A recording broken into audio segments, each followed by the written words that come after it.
dabbalummaan leenjisan. Isaan watu sin barsiisa qubeellee. Qubeela barsiisanii kan yeroo jalqabaatii fi reefu dhufanii waajjira banatu. Akkuma na barsiisanii kan ammoo dabbalummaan leenjisan jechuudha. Sana booddee gaa asii fakkaate. Kana fakkaate malli keessa naga gaafa bara ammanatti himtanii kanatti. Ayyee Ustaaz Raayyaan anillee karaa lamaan isaan beeka dura Ustaaz Raayyaa kan dhaga'een ijoollee ta'eetu karaa reediyoo Itoophiyaa kanaan sagalee isaanii walleedhaan dhagaa ture. Sirba maalammanni jedhu tokko fa'aa haalan jaalatamaa yoo amma irra deebi'aa ture reediyoon garasiinis hin dhageenye. Achi booda immoo darbee kunoo manzuumaadhaan hawaasa musliimaa biratti bakka guddaa akka qaban amma beekamaadha. Hawwisoo keessa turtan immoo wallee sana bifa kamiin gara walleetti dhuftan jalqaba. Duraani artii keessatti uumamu waan of hin beeku. Booddee keessan argadhe. Na keessatti uumamuusaa akkan sagalee qabu nan beeka. Akkan sagalee qabu hin beeka malee sagaleen qaama artii irraa ta'uu hin beeku. Taayilentii irratti hin guddanne waan ta'eef. Nama bakka itti dhaladhe sitti meera kana caalaa maalitti buusa. Bakka itti dhaladhe eegan sitti mee waan ta'e hunda isaatii si galeera jedhee yaada. Hawaasa keenyaas bees akkasuma. Sana booddee Abbaayee kan jedhamu dabballee adda bilisummaa Oromootu asii fuudhee Mandiina geesse. Seenaan isaa jechuudha. Seenaan an artii kootii achirraadha. Abbaayeen dhufanii hin du'anii aggaa naannoo aggaarutti rukutamanii du'anii 86 fakkaatan yeroo sanaa achi hin jiru. Garuu Abbaayee kanatu na fuudhee Mandiina geesse, Asoosaa na geesse, baay'ee na geesse Abbaayeen suni hoogganaa naannoo dhihaa qaama dabballee ilaallatee waraana qottaa naannoo aggaarootis hooggantoota jajjabaa keessaa nama guddaa ture. Abbaayeen amma yoo maqaan isaanii hin dubbatamu maaliif akka ta'an hin beeku. Garuu nama sochii guddaa hawaasa kanaa wajjiniin godhe nyaatan nyaatu namichi sun. An wajjiniin deemeen argee beeka. Dabballee jabaacha. Dabballee leenjisaa dabballeeti gameessa. Bubbulaa jechuudha qabsoo keessa bubbulaadha. Gameessa ta'uusaa ilaalcha inni qabuu fi obsa inni qabu irraa beekta. Adeemsa inni qabu irraa beekta. Sana booddee Mandii dhaqee mana leenjii seenee leenjii dura garuu biyya keessa na daawwachiise Abbaayeen kun. Biyya keessa na daawwachiise baadiyyaa keessa. Rakkoon hawaasa keenyaa baadiyyaa keessa eessa akka jiru an silaa nan beeka. Inni tarii ijoollee magaalaa na seenatti fakkaata. Baadiyyaa keessa eessa akka jiru na agarsiise ani immoo nan beeka duraanu. Inni na agarsiise haaraa godhe sun anaaf jireenya. Anaaf jireenya rakkoo ittiin qabu. Dafee naa galee waan ta'eef achirraa mari'adhee hin dandeenye naannoo sana keessatti leenjifamnee xumuru anaaf saahiba koo tokko sana booddee Harargeetti dhufee dabarfadhee ani dabbalummaas leenjifameera hin himne namatti. Leenjifamee fixeera nama tokko Abbaayyeetti hin himne. Waraqaa eenyummaa kan dabbalummaan hin qaba ture. Kan dabbalummaatti leenjifamee bahe hin qaba. Asii Gullalleetti yeroo jalqabaatiif kan leenjifameedha. Ijoollee xiqqaa keessaa immoo ana gaafa san. Tariidhaaf hogga baabaadhaaf xiqqaana seensees hin beeku. Leenjifamee fixee Harargee deeme. Harargee marsaa 24ffaa leenjii waraanaan seene sanan barbaadan ture siluma. Akka gaariitti leenjifameen hin bahee. Leenjifamee gaafa hin bahu asirraa obbo Leencoo Lataa dhufanii leenjii dura chaarteriin seename jechuudha. Chaarteriin seename jennaan chaarterii keessaa ati dabbalummaa leenjifamtee tanaan jedhan hooggantoota abaluu yoon siin jedhe nama baay'eedha. Helikooftariidhaan dhufanii gaafa sana. Chaarterii fincile an chaarterii seenuu sana nan fincile. Ijoollee nama 136 qaba. Leenjii booddee ijoollee warra waliin leenjifamne erga adda baane ijoollee nama 136 na wajjin jira. Kanani fudhee socho'u. Ijoolluma xiqqaa ta'e jechuudha. Ijoolleen kun xiqqoo na jaallatti na fakkaata yeroon ilaalu jedhu. Malee nama ijoollee xiqqaadha. Achuma keessaa fincila keenya kana nu tasgabbeessuudha nama nutti erganii obbo Leencoon nama nutti erganii akka seerarraa hin baane akka agartee sababa keenya wanni tokko hin taane seera maksanii wanni jalaa badu jiraata siyaasaadha waan ta'eef nuti waan beeynu hin qabu. Achumaan ana keessaa fuudhanii ijoollee sana keessaa jechuudha. Nama fincilsiisuu danda'uwan. yoon fincilsiisuu danda'e amma fincilsiisa ammum naaf mirga maaliif jennaan iddii ati miidhamtee jirtu arga waan ta'eef iddii sanan sitti maa laalatta kanaaf nu nama 10 gariin duduuteetti ijoolleen nu nama 17 moo maal wahii fuudhanii koree filachiiftuu dhiyaa Harargee aanaa Habroo naannoo Waaccuu naannoo aanaa Harargee keessatti filachiiftuu taasisanii nu ramadan yeroo nu ramadan obbo Gammachuun tokko rukutamanii du'anii nama Assalaaleeti ofitti naqabanii baay'ee amma malee ofitti naqaban obbo Gammachuun sun ofitti naqabanii yoo koree filachiiftuu kana keessa ati seentu ati uumamni kan kee artistiidha kanaaf hawwisoo odaa bultum dhaqiitii hoogganii naan jedhan achirratti kunoo artii seenuun ko hawwisoo odaa bultum anaa fi ciimsaa ijoollee warroo guduruuti lama taane yoo hoogganne achirratti chaartarii diignee baane achirratti lola seenne sana booda hawwisoo ko fudhadheeni gaara keessa seene Ammoo hawwisoollee fudhatan.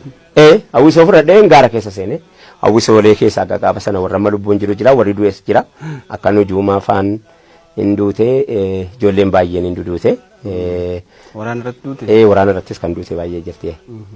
Nu hinuma hafna dhaabnu summa tokko hinuma hafna waan tokko hin taanu waan isaan beeku garuu guyyaan kee geessu ga'u malee waan taatu beeki. Malee irraa haftanii? Sana booddee garaantiniitti seenne. Egaa lolatti seene lola hama helikopteriidhaan reebamne gaa lola hama akka jedhamutti gaa waan jiru keessa jira. Inni namni ati alarraa baqattee mana seente yoo mana keessaan diinni sitti dhufe bakka seentu qabda. Mana keessatti filannoo biraa barbaadde malee gara biraa. Kanaafi moggaasaa dannatee kan afaan mimmi'oo iddoo kaayyoo hundaa barreessee qubee'oo funyoon na takaalee na hidhee gaadi'oo tolfataa gorfataa ummata doodi'oo.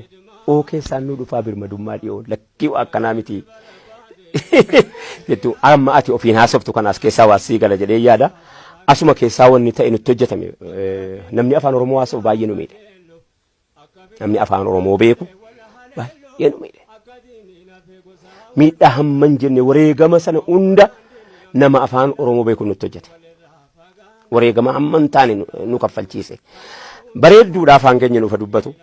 Nu ta'ee garuu nu wajjin jiraachuun nu miidhe baay'ee yeroo sana keessatti har'a keessatti itti abarbaannu malee har'a keessatti itti hajoomna garuu gaafa sana hedduutti miidhamne dhahamne laalanne booji'amne akkan taane sana booda mana hidhaan galee jechuudha lola irratti hin booji'ame wanta irratti hin booji'ame ilkaan tura dhukkubee waraana na dhiisee waraana seene lola tokko nurratti ta'e ilkaanii na dhukkubaa jiru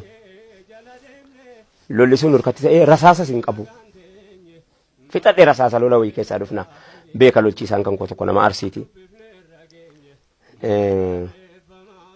Lola Baha Harargeetti buttaa butuchoo keessan ture.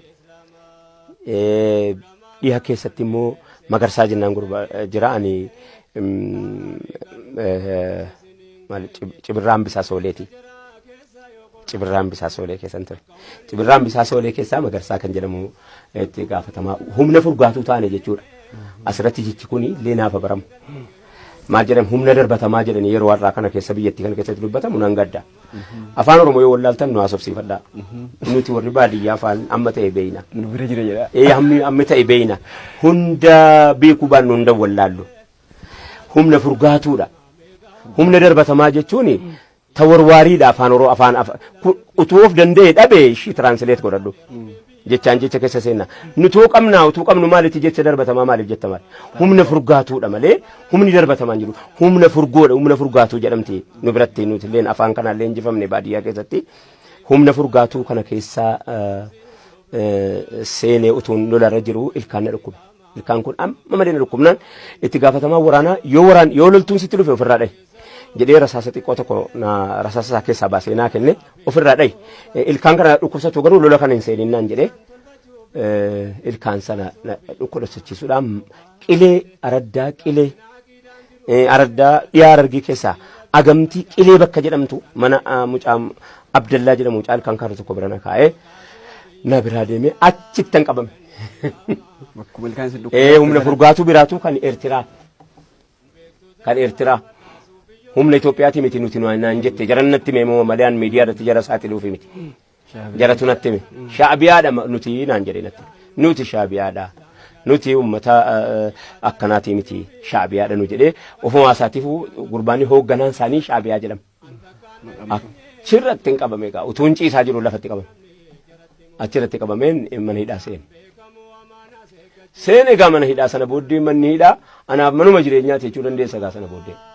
Jijjiirachuu qaba. Garuu namni hin beeku akka addaa kana namni siin lallabu qophaa iyyita. Jiraachuuf duunkee namni akka koonkooti.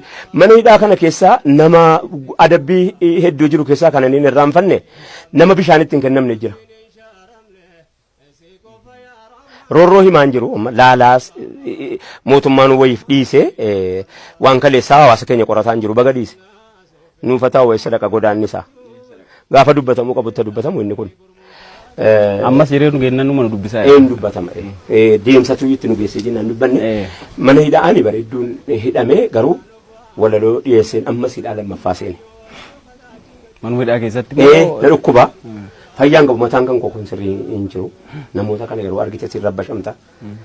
Ati dhiira dura dhaabbattee lola loltee beektu yeroo isiin qabamtee dhuftee akka mallee ta'uu wajjiniin. Yoo tamma akka mallee nagoote koo waa tokko gochuu hin danda'u mana keessa natti jirta waan ta'eef. Akka tokko gochuu hin danda'u. Akkuma ati barbaadde na godhatta malee jechuudha sana booda akkam fedhe maali jennaan situ natti jira. Abbaa of rukute caalaa namni nama laalessu. Situ na rukute jechuun haala of rukute. Kanaaf laalaa kan koo abbaan nama itti madduun qabu. Mana hidhaa kana keessatti ji'a 9 nan hidhame. Booddee Darajjee Tolaa kan jedhamu. Darajjee Tolaa kan jedhamu leenjisaa buttaa lammaffaati. Kai walaloo dubbadhu naan jedhe. Wayyoo haadha ko. Walaloochi hamaadha asirratti hin dubbadhu. Ammallee nama miira nama tuqu. Xiqqooma irraa nu dubbadha. Har'a namni hundi tasgabbaa'utti yeroo maan jedhu. Nama laalessa. Wani nama laalessu artii kanatu hamaadha. Jedhi yoo jette deemuman jedha. Maal jedha sitti fakkaate? Gaafatam jedha. Gaafatam. Mana hidhaa keessatti. Ayyee. Mana hidhaa keessatti. Lafaa isin kaase. Barreessitu malee naan jedhe. Lakkii nama humna qabaata an nama xiqqaadha malee walaloo nan barreesse rakkoon hin jiru naan jedhe rakkoon hin jiru. Tooregaa jedhee haasaa baay'ee qaba. Ilmaan abashootaa yeroo wal fuudhanii walitti heerumanii yemmannaagar dhiqaa.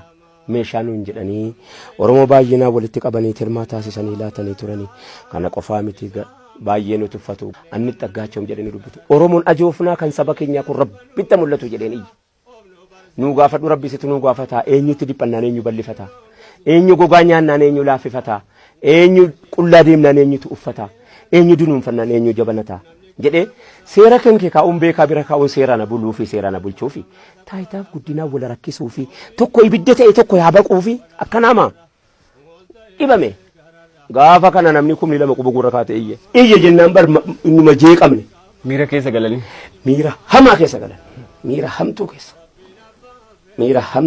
keessa galanii darajjiin tasgabbeessuu dadhabee akkana qofaa miti gaa isa bira dhaabbadhee moggaasaa danatee kana faan mimmi'oo san sila jedhe bakka kaayyoo hundaa barreessee qubee oo kana 5 beeytaa Oromummaa dubbata qubatti keessa achumatti si hambisa. Jedhaddee kanaanis yaa Rabbi ana ta'itti laateettee qubatti keessa. Jedha ammas owwaannaadha tokko. Jedhee si waamnaan owwaatte jala. Si galtee maqaa keetti maqaa saba keetiiti. Ittiin boonta waan ta'eef owwaattaati. Yeroo owwaatte si hawwata. Yeroo si hawwate qubatti keessa kooti jettee achitti hafta. Moggaasaa danatee kana afaan mimmi'oo iddoo kaayyoo hundaa barreessee qubee funyuun nu xaxxaqaalee nu hidhee gaadi'oo tolfataa gorfataa uummata doodi'oo. Egaa waan akkasiiti uummanni iyyee tasgabbii dhabee achii ammas hidhaa lammaffaatu jira. Seennee ni dhabnee hin hidhamne. Booddee Darajjee Tolaa kuni laphee naa baate. Anumaaf sodaate nama baay'ee miidhame. Harka isaattis nama baay'ee miidhame jedhamee yaadama. Inninis immoo keessa immoo laphees namaaf baata. Itti jirti wanni itti jiraatti jirti. Garuu achi keessatti sabboonaa wayii natti fakkaata. Jaruma keessatti iyyuu sabboonaa wayii natti fakkaata namichi kuni. Raayya naan jedhe. Duudhaaf jarjaraa jirtaa naan jedhe. Kophaatti na baafatee ati duuf jarjaraa jirta. Utuu silaa haftee hawaasa kanaaf biyya uummata kee kanaaf waa buuftaa. Tuu biyyi silaa haftee tu jarjaruu baatte ummata kee baatii sagalii dhameerammoo hidhaan kan koo heeraan hin baane heeraan akka namaa taaddisoo fudhadhee waraqaa eenyummaa isatu amma hawaasni ati kaleessa yeroo ati kaleessa akka sanatti ummata kakaaftu sana warri si arge si ajjeesuuf deeman an jedhe baqachuuf jedhanii si rakatu sirkutu hin duutaa manuma jedhe kuno nama meeqata sitti hafe dabballee ta'e natti mee kana anillee hadhareef hin dubbadha kuno adhagaa hawaasnis du'eera darajjeen sunis nan dhagaye garuu duusa sana booddee darajjee tolaa qarshii 165 fi birdi libsii tokkoo fi uffata isaa ani isa xiqqaa kana inni immoo uffata inni dheeraa tokko uffata isaa naa kenne kanaan galii naan jedhe innaan lakki ani uffata faatikii kaniin waraana keessaa ittiin dhufee qaba suman uffadhee galaan jedhe taaddisoo waraqata dafee fuudhee chaappaatti dha'ee kan isaa kiisiidhaa fuudhee qarshii 165 naa kenne akka gootu yoo turte si ajjeesti abbaan ajjeesu kanaan hin beekum isumaan waan diinan jedhaa jira waan ta'eef heeraan ala na baasee mana hidhaa keessaa achi ka'ee ijoollee Oromoo 2 waraana kan turte waraana dhaabbata dimokiraasummaa uummata Oromoo kan turte ijoollee 2 hidhannoo wajjinii naa kenne geessaati baabura Dirredawaa geessaa yaabbachiisaa kottaa jedhe naa laatee hagalatoomu du'aan isaallee tattaaffii akka inni na hambisuudha tattaaffii godhaa jiru bareeraan asirratti goobanaa amansiisaa kan jedhamu kan amma ijoollee amboo ijoollee gudarii seenaa kan koo baay'ee akka gaariitti beeka goobanaa amansiisaa kun gaafan dhukkubsadhee na baadhatee haakimii nageessaa gaafan loltuu dhallee loltuu dhiira jabduu siiti garuu lubbuudhaan jiran naqee erga dheeraan bootti ammayyuu dhiira jabduu siiti goobanaa amansiisaa jedhama diimaa dheeraadha gaafa sana lola kana girloob dhukaasa mucaa bareedaa tokko ani ndua jedhee laphee baadhaa fi ture kan koodhiise anu fi kooti mukarra taa'ee fa'i lola akkasii galatoom ajaa'iba seenani gabaabaa seenetti ranuutu qaa'ennee qabatee nuun deeme isayyuu immoo ammayyuu waan walakkaa geenyinsa wayyoo haadha ko innum baay'ee ulfaadha achirraa artii irratti yeroo as dhufte waa'ee artiitti na gaafatte haasaa taasaa tuule malee sana booddee dhufeetani gaa eenyu ciisaree mana hidhaatii gaafan bahee dhufu hawwisoo adda bilisummaa hawwisoo maccaaf tuulamaa elfinesh qannoo zariyoon wadaajoofa daagimma kunneenfaa sumar suleemaanii wajjin hin dhayine hawwisoon kun dhaabate gadaa baandii yeroo sana dhaabatee jira nuti waan baay'enneef hawwisoo obbo Abdii Gimbii Tasfaayee Dheeressaa gaazexessaa Tasfaayee Dheeressaa urjii gaazexaa illee keessaan qaba sheerii urjii gaazexaa sun gad dhaabbate urjii gaazexaa sana gad dhaabbanni achi keessatti hawwisoo bilisummaa jennee ijaarree achi keessatti gaa innan booddee bareechee of argadhe artiin na keessatti uumamu achi keessatti argadhe jechuudha. Baay'ee kan na leenjise Abdii Qopheetii fi Aadamaaruun baay'ee leenjisuu keessatti na wajjin ofuma birana jiraachisanii akkam bakka biraan deemu. Eessatti immoo isaan? Magaalaa Finfinnee wajjin hin jiraanna mana kireeffannee gubbaa olii sana mana xiqqishaa tokko kibilii tokko kireeffannee. Uufamaa walirraa bartuu wal barsiiftu. Halqa Abdii Qophee hin rafu Abdii Qophee dhimma Oromootiif jecha hin rafu.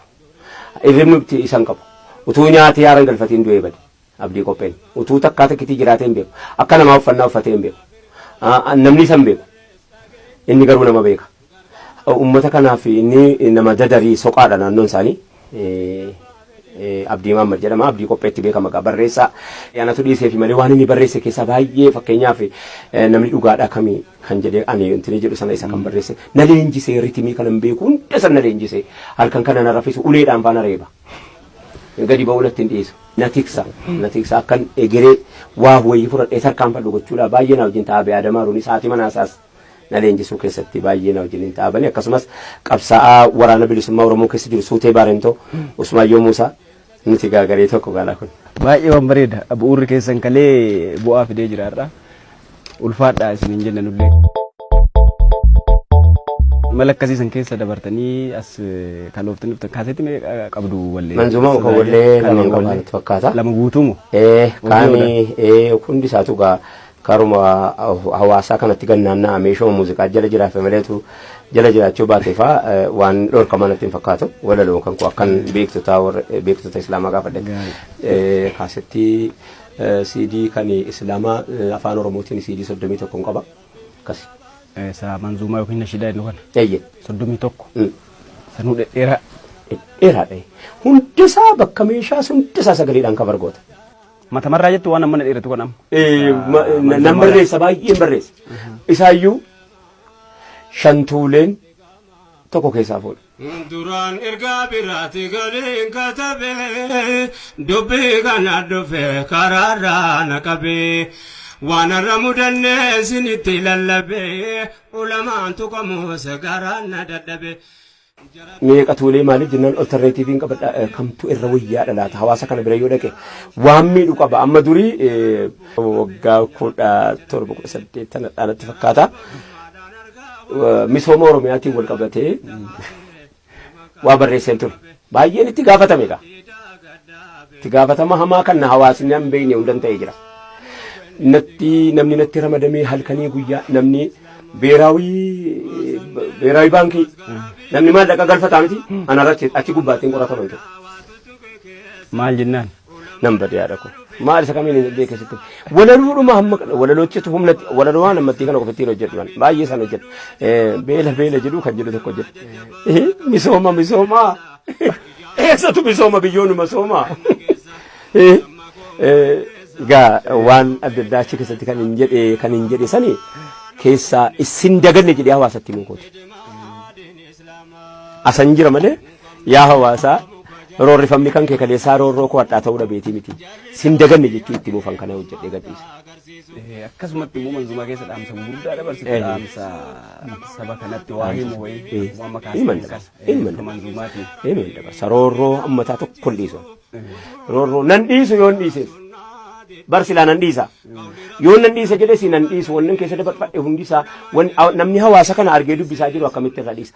Ani naannoo Shawaa kana keessatti biyya ofii irra teessee ummata qoraan ofii muka ofii murattee gurgurachuu hin dandeenye keessa namni jiru akkamitti rafee bulama. Ijoolleen naannoo kana jiraataa ummata Shawaa naannoo kana beektu.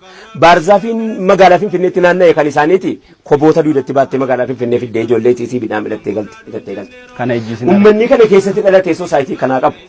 Uummanni nama kanaa irraa dhalatee walitti waamamu akkamitti rafee bula. Ani maaliin jedha seeti gaafa kam muka baatti laata dhoqqee isaarraa jedhee yaada. Gaafa kam mukatti jijjiirraaf laata. Miira fitu lafa isarraa dhufee fudhatee itti ijaarratee isa zaba waardiyyaa godhata.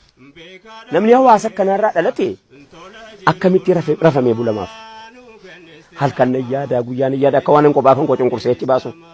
Guyyaan nan yaada halkan nan yaada isa siin yeroo siin koboota danda'een ilaalu takka tuffatama fuutee ilmaan siitii fi midhaan bittee yeroo siin galtu waan danda'een ilaalu. Uumamatu na dide bakka uumama kootiin wal dhaawala guyyaa kana guutuu.